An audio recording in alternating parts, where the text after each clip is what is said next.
A single too. I love it. Yeah. I mean, you got to take a stance at spots. You definitely got to take your stances at spots. I mean, you did it with yesterday. Yeah, I mean that's how I play, right? Yeah, like yeah. if I like a horse that is going to be a price, Sure. that's going to be my opinion, and Sure. I will live and die with it. You know, and it ran kind of favorite, and it's like, okay, you know, that's not my day. Right. But it starts off with an 18-1 and beating a big favorite, then we're literally off to the races. And this is one that probably people playing their tickets are going to kind of anchor around some of those other shorter prices. So why not? I mean, pace scenario-wise, it definitely sets up that way for NIF. This was a horse that was a much improved effort in that last out. And you're right, kind of looking at the field. I mean, Opaline could show speed. It's a quick return. You're a Dandy maybe shows a little bit of speed as well. Hallie's Rainbow got away slowly in that last out and then raced into a little bit of trouble, but could be forwardly placed as well. I did end up on Hallie's Rainbow in here. This one switches to Victor Santiago in the saddle today. You go a 1/16 of a mile further. I don't know if I want the lead. I don't think I want the lead in this spot. I think you want to tuck in behind. So that's going to be kind of the case, is who goes, who doesn't, because we saw it in that starter race yesterday, and I'll tell you, what a great effort out of the Ravelli horse, Madeline Bell, because they were 3 across, which we thought could happen. Yep. It was 21 and change, 44 and change, and this horse ran on. But that was this pace set up that we thought was going to happen with some horses to run on late, and the Arnett horse did run on for second. But there's the potential for kind of a similar setup here, too. Yes. The difference is the class level, yes, right? Madeline exactly. Bell being a different horse. If there's that type of class level speed in here, you know, maybe there is. But I'm going to play that. And that is, that you can get a closer. Right, and that is a big difference. That was a solid starter race yesterday that Madeline Bell ran, and it was a very game effort. Today, when you get condition claimers, it's kind of hard to sustain that when you're pressured every step of the way. So it becomes a little bit of a rider's race as well. Also becomes just a race about what happens at the break there. So see how things unfold in the fourth, but it is a good competitive bunch. Fifth race today, you get Illinois bred allowance runners. They go 5.5 furlongs in the spot. Jareth Ludbury rides the 7. That's a Reba Attack. And looking at this field, Michelle Boyce has a couple in here with Rembrandt and Arcady Bug. I know you talked about both of them. Michelle Boyce off to a good start this meet. Let's start with Arcady Bug and then work backwards from there. What do you like about the chances for Arcady Bug today? Well, Arcady Bug lost her race at the gate. She was fractious at the gate, then stumbled at the start. Her stablemate Rietta wired the field, a big effort that day. So maybe Arcady Bug would have needed the start regardless. Like the way that she finished the race, continued to gallop out, then like the timing coming back in 3 weeks. Should be able to have that positional speed from the outside, get that good kind of pressing trip. So I'm going to give her an upgrade in this spot. I gave her the preference over Rembrandt. Now, Rembrandt also, I think, can move forward, maybe one we haven't seen the best of yet. So a little bit more lightly raced, doesn't quite have the numbers in the foundation, but should benefit from that race last out because that spot was just way too tough for Rembrandt. Well, and that was the thing. And it's kind of the hard thing about it because Michelle Boyce had 3 horses at that level. It was Rietta, Arcady Bug, and Rembrandt. Well, you can only run 2 in a race. So she picked Arcady Bug and Rietta for that spot. Well, now Rietta's passes through the conditions, so Rembrandt's eligible to move back to state breds. Yeah, you're right. That was a much tougher spot in that last out. The horse definitely figures. I think you're going to get a much better effort in there. I do have the horse in the mix as well. Miss River Rats, who I started out with in here, I liked the effort in that last out. It was the outside draw out of that field of 8. Got away okay, but was moving forwardly in the lane. I thought galloped out all right. You make the second start back off the layoff, and this horse, that's kind of the best races have been over this Hawthorne strip. I think the horse is probably going to be a pretty short price here, and that was the one reason that I was a little bit worried here. But Miss River Rat could be a factor. Reba Attack from the outside ran a big race at a huge price in that last out too. So you can look a few different ways. Yeah, I used Arcady Bug and Miss River Rat are both A's in here. Yeah. All right. Then we'll see kind of how things unfold there. Price-wise, Wildwood Triple's kind of the other one. A little bit of an unknown in that spot because the horse comes in off that maiden breaker. That was last year, though. Illinois Breds are back here in race number 6 as well. We just talked about Rietta. That one's in this spot. These are optional claimers. $32,500 is the price tag. They go 3/4 of a mile. Emily, in this spot, we had Race to the Finish, who was entered yesterday in that tough starter race that Madeline Bell won. Race to the Finish scratched out of there. They come into here today to face State Bred Company. I think that was a good move. The horse seems to really fit in this spot. Yeah, absolutely. Might have to deal with Rietta, but as far as if you're looking at surface distance plot, Race to the Finish could just have that major pace advantage in here. Might have to prove it a little bit, but I think it, like you mentioned, much better spot today, has that controlling speed. Like her in this race, but if Rietta does pressure, maybe it sets up for a stalker. So I played that scenario. Oh, we landed on the same one. We're both on White Lies. Yeah, right, White Lies is the one that I kind of look to, and I'm with you. Just kind of pace scenario-wise is Rieta we know can go, but it's a three-race horse. I mean, the lightly raced, you have to just kind of see what happens the first time. This one gets pushed along a little bit more, and their race to the finish, yeah, it was a good effort, but you're coming out of a little bit of a layoff. White Lies has kind of turned into a different racehorse since becoming a sprinter. This is a horse that early on in his career was a little bit more of a route type of horse. Well, sprinting, though, the record at the distance is solid. 10 of 15 on the board at the distance going 3/4. I don't mind the inside draw. We saw some inside draws when you dig back a little bit deeper through the past performances. One was in the third chance, and that was a third-place effort in there. So I don't think the horse minds dirt in its face. It's going to get the dirt in its face, but going to get the pace to chase in here. I could see the 7-year-old mare running on late. You too? Yeah. Oh, yeah. Absolutely. I think she's going to sit right behind it and look for first run, and should be able to get it. Has a good tracking kick, a good strong kick. So if she is close behind those two, could run them down. Yeah, I think she can as well. That's a solid race there for race 6. A reminder: Luis Colon on the 4, Rainy Mountain in that spot. Race number 7 today. We go 2 turns, 1 mile and 70 yards in this spot. $8,500 claimers. Luis Colon is on the 5. A Rogue Element in here from this field of 8. Brittany Vandenberg on the outside has the 8. Kozan Success. That's the one I started out with in this spot. I think this one on the class drop should merit a little bit of a look. I'm just expecting a little bit better trip. It was just unlucky more than anything. Everybody was kind of cramming in going into that first turn in that last out. Yeah, that was the type of trip that you just draw a line through. It's a complete excuse. Had legitimate trouble. Took him out of the run style. And the run style just kind of concerned me a little bit, just with today's race shape. Because I think the horse is extremely live. You play back off that trip every single time, right? Today's race shape might be a little bit different with some of the others in here. So I gave a look to some runners from off the pace, upgraded Double Thunder. I think Double Thunder also has some early speed, but could stalk and pounce, kind of like the White Lies trip I'm hoping to get. And then Rogue Element, that might be a live pickup mount for Luis Colon. I think that horse, that race last out, they can show a lot more. That was not an ideal trip, not an ideal ride, broke slow, was held up. That horse has more to show and could get the right trip in here. Yeah, and if you get a chance to watch the replay, go back to that 7th race on March 31st, because the winner was from the outside. That was the Arnett horse that got away well, but kind of crossed over, and everybody just got kind of bunched up in that first turn. It happens at times at the mile and 70 race, just who goes, who takes back, and sometimes it's just unlucky more than anything else. I really think that was the case for Kozan Success. I like the fact that at least the horse ran on to split the field in that spot after that. I'm going to give the horse another shot. I'm expecting everything from the Vandenberg barn, that second start out, to really step up and improve a little bit. So I'm going to go to this one, Double Thunder. I do have in the mix. Danville's intriguing to me. This one from the barn of trainer Cheryl Weinball comes back. Jareth Ludbury picks up the call, and Danville's been much better over this Hawthorne track than anywhere else. So I could see that one at least getting in the mix, but may take a little bit of action as well. Yeah, and I think his presence in this race changes things up too, because his record is so good. He has that class edge that he can keep the pace without being on it. He keeps it honest. Right, exactly. Then you get a horse like Gita's Lad, who's an 11-time winner over the racetrack. So that's a horse that could be a little bit of a factor as well. Won back here a couple of weeks ago also. Race number 8, High Five, wager in the finale. That carry over $2,505.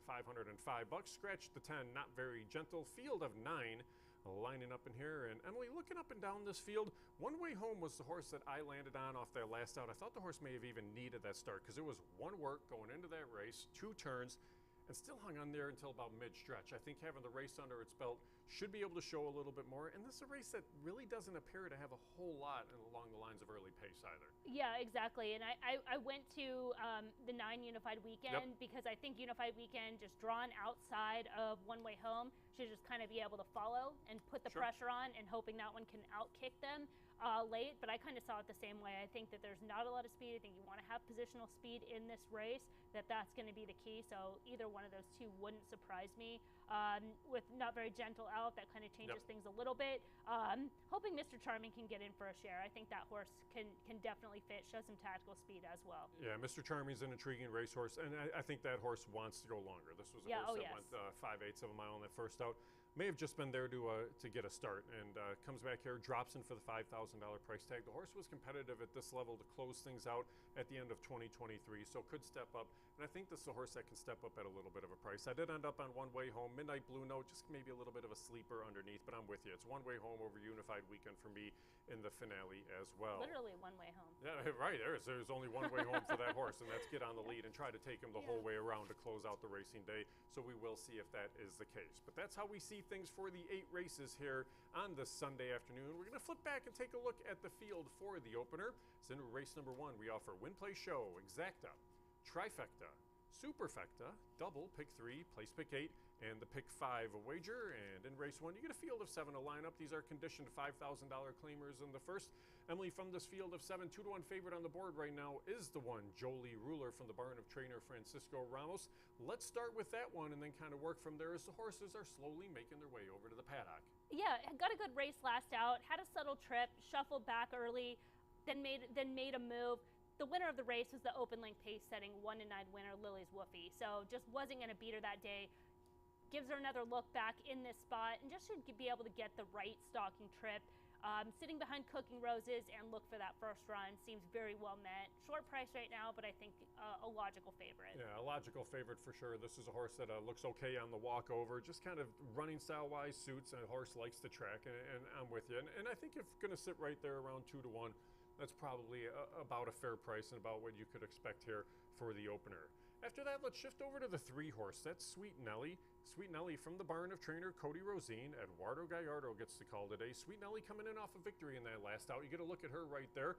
She's a horse that stalked the pace in that last out, but they didn't go that fast up front. But when this one was asked in the lane, took over and was kind of expected to in that field. And Sweet Nelly won as the 3-5 favorite. A little bit tougher today, but I still think the horse fits in here. Yeah, that was my concern, is one, she can often use a little bit more time between starts, so coming back in 2 weeks and coming in off a win with the step up in class. She was wide outside horses on the duel, and while she did get clear late, you can see the 4-length margin of victory. She was on her left lead, drifting a little bit, so if there is some other pace pressure in here, could find a different trip, find a little bit more, but certainly capable on her best day. Yeah, definitely capable on her best day for sure. 7-2, probably about what to be expected there with Sweet Nelly. Other one at 7-2 is the 6. That's Think Blue. Think Blue from the barn of trainer Ralph Martinez. Alex Bendezu gets the call today. This is a horse that's making the first start here at Hawthorne. This is going to be the first start out of the year off just the one work. That's the one thing that scares me a little bit at times, but then Ralph Martinez has done this in the past and had a little bit of success, although we just talked about one way home maybe needing that start. I didn't know what to make here of Think Blue.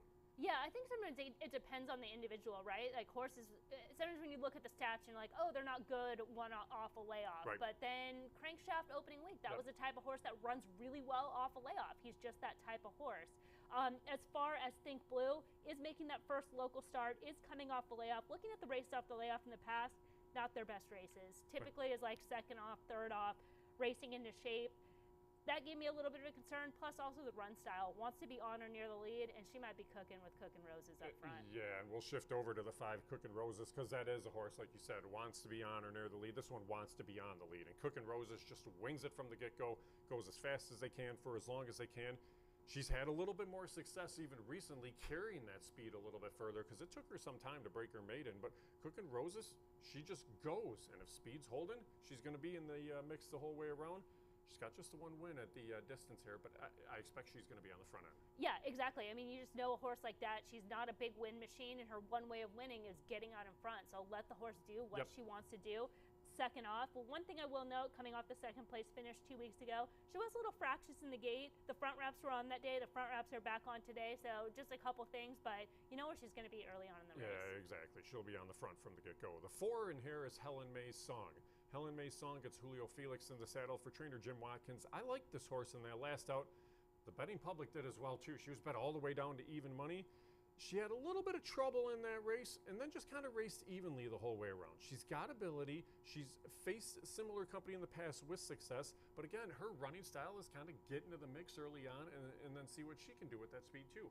You know, it's funny because that weekend, Jim Watkins was like, "You didn't pick my horse." Yeah. And I said, "Does she like being down inside?" He goes, "Not really." And I go, "Yeah, I didn't think so. That was the reason why I didn't. I thought that would be a hurdle." And you mentioned the trouble. I thought the trouble was it was more significant just given as an individual, right? Like a typical horse that wants to be inside and has that trouble, you're like, oh, no big deal.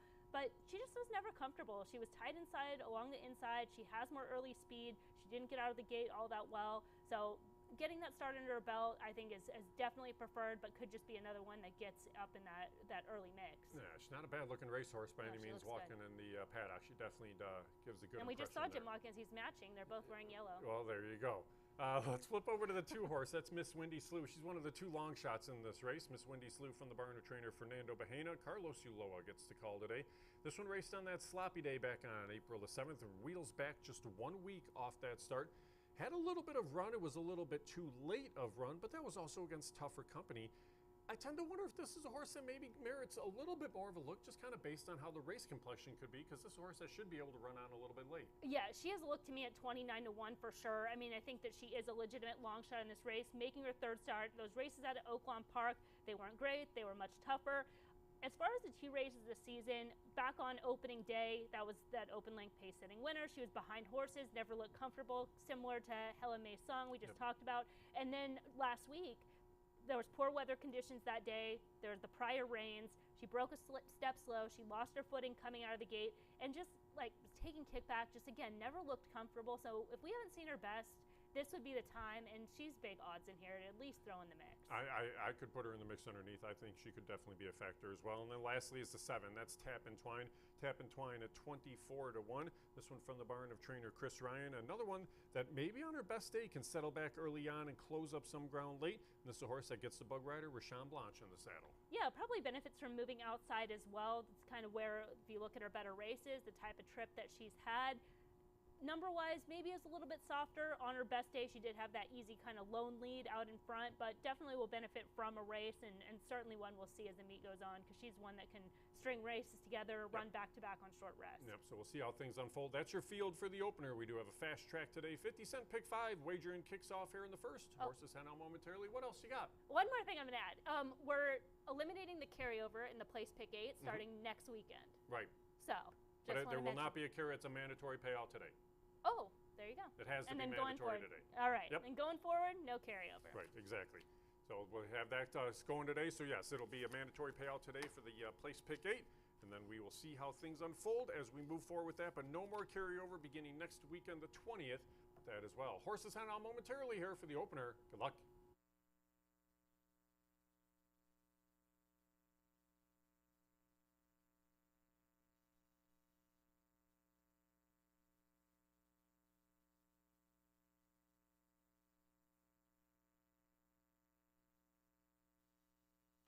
Racing fans, those of you just arriving here at Hawthorne, first race starts the rolling daily doubles, rolling pick 3s, 50-cent pick 5. There are no changes in race 1. I do call your attention to race 3. There will be no superfecta wagering on race 3. No superfecta wagering on race 3. And a reminder, jockey Frank Reyes will not be riding here today. First race starts the rolling daily doubles, rolling pick 3s, the 50-cent pick 5, and today's place pick 8. 8 minutes till post. We do urge you to make your selections early, whether you're here at Hawthorne, any one of our off-track betting facilities.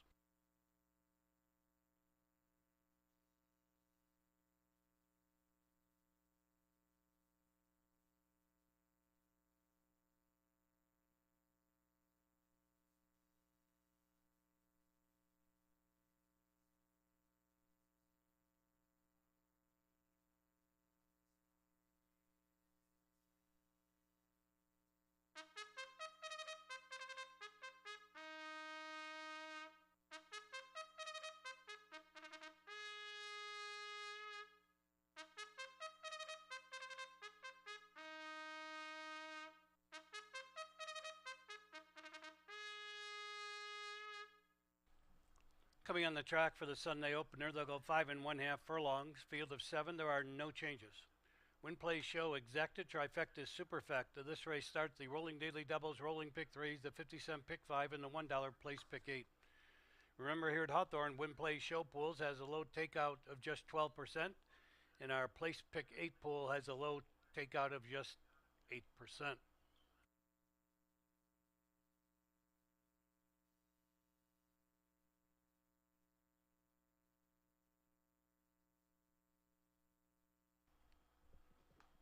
Parading, here they are. 1, Jolie Ruler, Luis Colon riding. 2, Miss Windy Slew will be handled by Carlos Ulloa. Number 3, Sweet Nelly, Eduardo Gallardo aboard.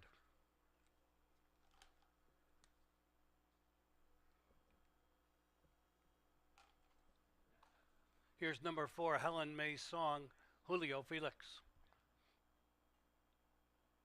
5 is Cookin' Roses, Victor Balan.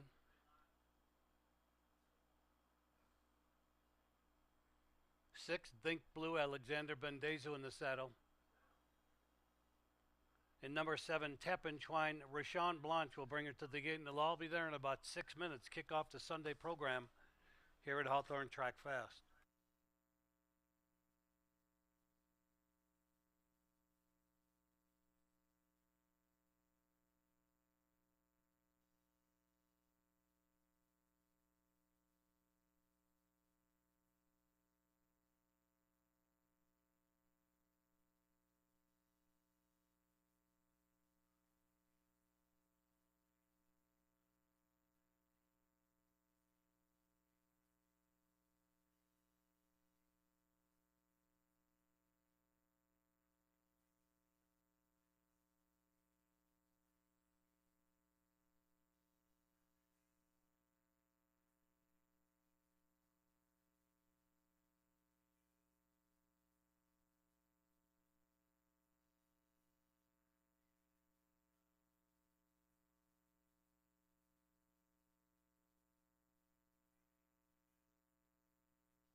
Racing fans, little time remains for you to wager on today's first race, which features rolling daily doubles, rolling pick threes, the 50-cent pick five, and the $1 place pick eight. We do thank you for joining us wherever it may be across the betting network. We have another gorgeous day weather-wise here in the Chicagoland area. Track will be fast all day long. We have 8 races on the program, just one carryover. That's in the last race today, the high five carryover, $2,505. They're moving towards the gate. We are close to starting time for race 1 here at Hawthorne. If you missed it earlier, those of you off track, we have a tailwind and home stretch of about 10 to 15 miles per hour.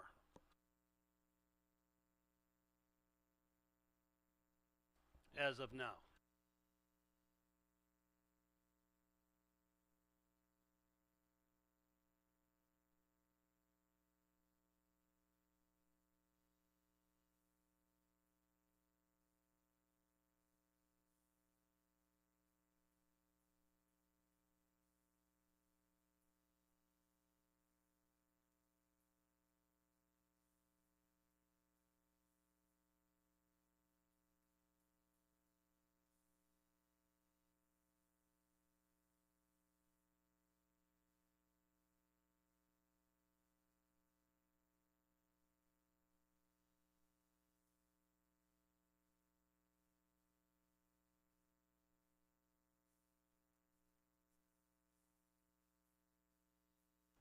Racing fans are at the starting gate for race 1 here at Hawthorne.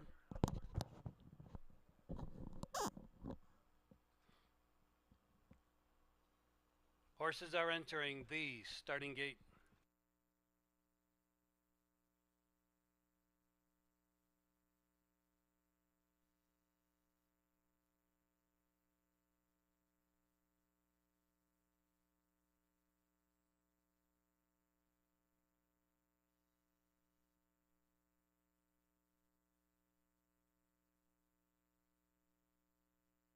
Last 2 to go in will be Helen May's Song and Tap and Twine.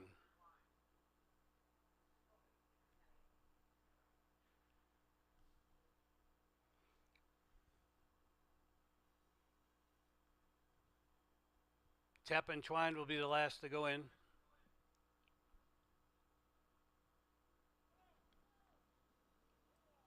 She goes in professionally and they're all in the gate. They're off. Jolie Ruler out for the lead. From the outside, Cookin' Roses moves up in between those two, Sweet and Ellie. Think Blue gains ground out there for Tap and Twine, came away 5th. Miss Windy Slew 6th and Helen May Song 7th. They're covered by about 8 lengths with a half mile to run.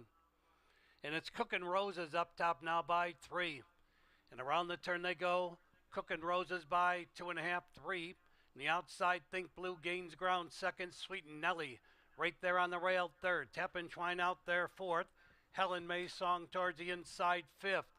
It's a 6-length gap to the trailing pair as they turn for home. And your leader, Cookin' Roses. They straighten away. Cookin' Roses leads by 2. Think Blue out there 2nd. And then towards the inside, Sweet Nelly 3rd. Gaining on the outside. Here comes Jolie Ruler 4th. Racing 5th. Helen May Song a little more than a 16th to go. Cookin' Roses looking for the wire. Think Blue chasing on the outside. Cookin' Roses with Think Blue closing on the outside. Cookin' Roses, Think Blue surging very tight. Cookin' Roses, Think Blue in a photo. Then it's Jolie Ruler and Sweet Nelly.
In today's first race, number 5, Cook and Roses first, 6, Think Blue finished second, 1, Jolie Ruler third, 3, Sweet Nelly fourth.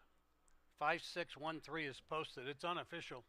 105.30 the running time.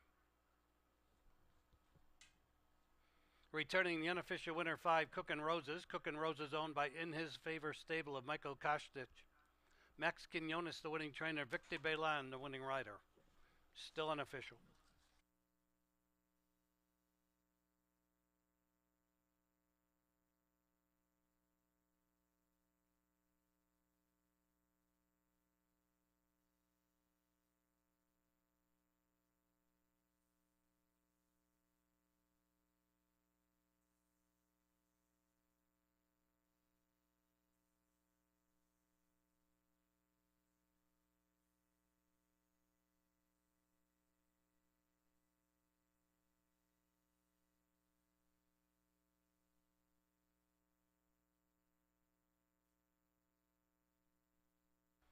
Today's first race is official. Running time 105.30.